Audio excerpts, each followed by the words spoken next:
Let's look at the last 3 steps, not as just maintenance steps, not just to keep us sober, but to see if we don't actually continue to grow in our relationship with God, with ourselves, and with other human beings.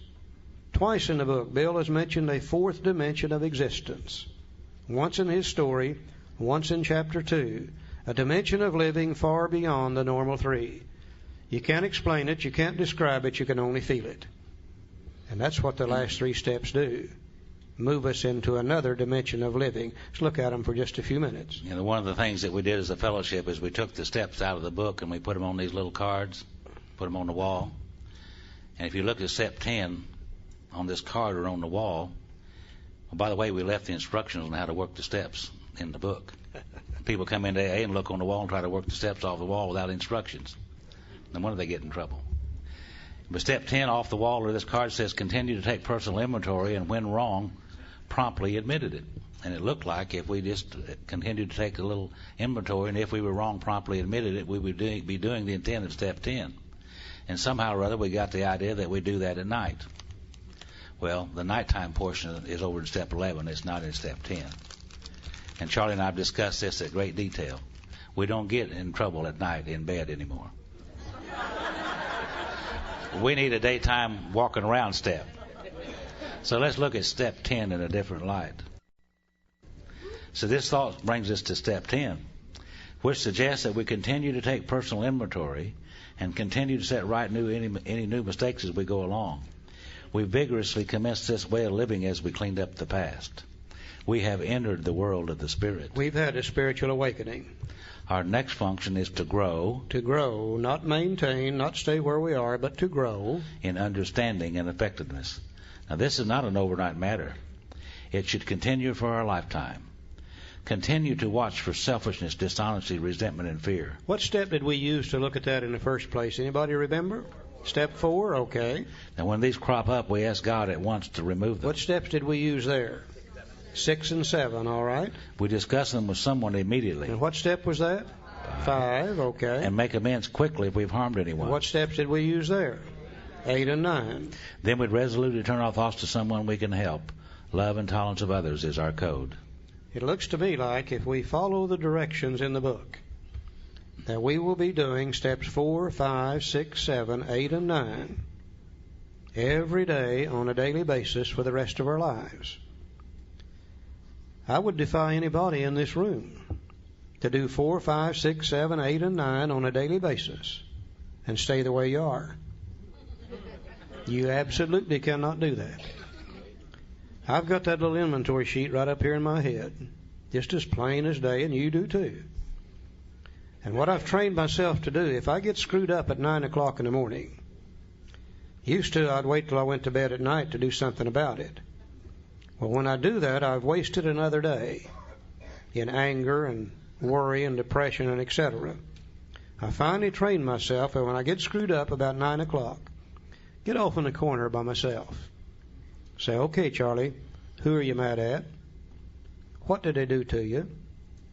What part of self is affected? What did you do, if anything, to set it in motion? Which character defect has come back to the surface? I can't get upset unless one of those old character defects has come back selfish, dishonest, self-seeking, frightened, or inconsiderate. I can spot it in just like that. I say, okay, God, you know I don't want to be this way. Please take this away from me, this selfishness or this dishonesty or whatever it is. I try to discuss it with someone immediately, preferably my sponsor. Sometimes I can, sometimes I can't, but I try to.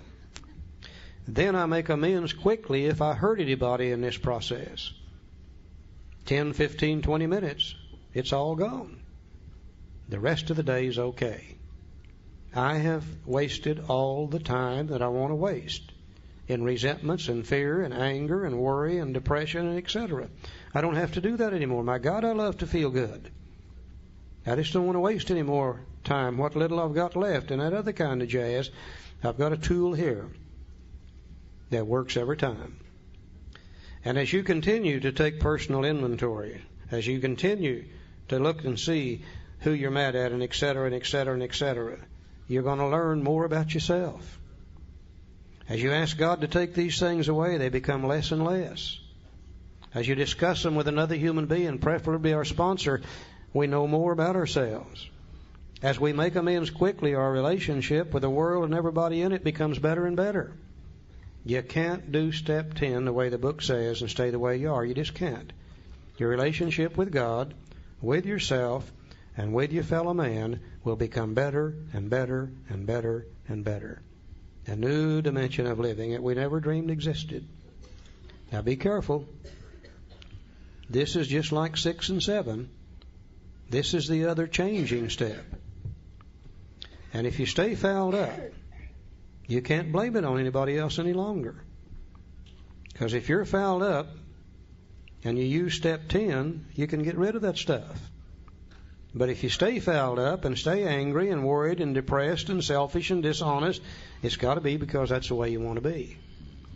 I can't blame it on anybody or God or anything else any longer.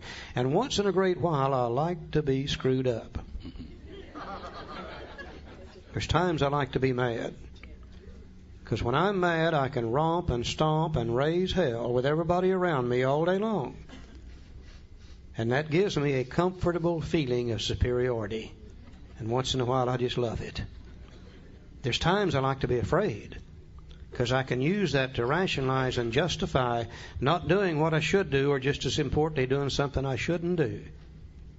But when I do that anymore, I don't enjoy it like I used to. Somewhere about the middle of it, I catch myself. And I say, okay, idiot, you're doing it to yourself again. This thing really does work. And you'll continue to grow. Now, after step 10, you got another set of promises. Let's look at them for just a moment.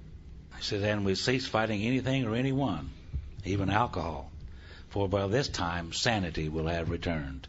Remember, it said we came to believe that a power greater than ourselves would restore us to sanity? Well, we get our sanity back on step 84, on page 84, by the way. For by this time, sanity will have returned. For we will seldom be interested in liquor. If tempted, we recoil from it as from a hot flame. We react sanely and normally, and we will find that this has happened automatically. We can see that our new attitude toward liquor had been given us without any thought or effort on our part. It just comes. That's the miracle of it. We're not fighting it, neither are we avoiding temptation. We feel as though we have been placed in a position of neutrality, safe and protected. We've not even sworn off. Instead, the problem has been removed. It does not exist for us. We are neither cocky nor are we afraid. That is our experience. That is how we react, so long as we keep in fit spiritual condition. And again, remember way back on page 45, it said that the main object of this book was to enable me to find a power greater than myself, which would solve my problem.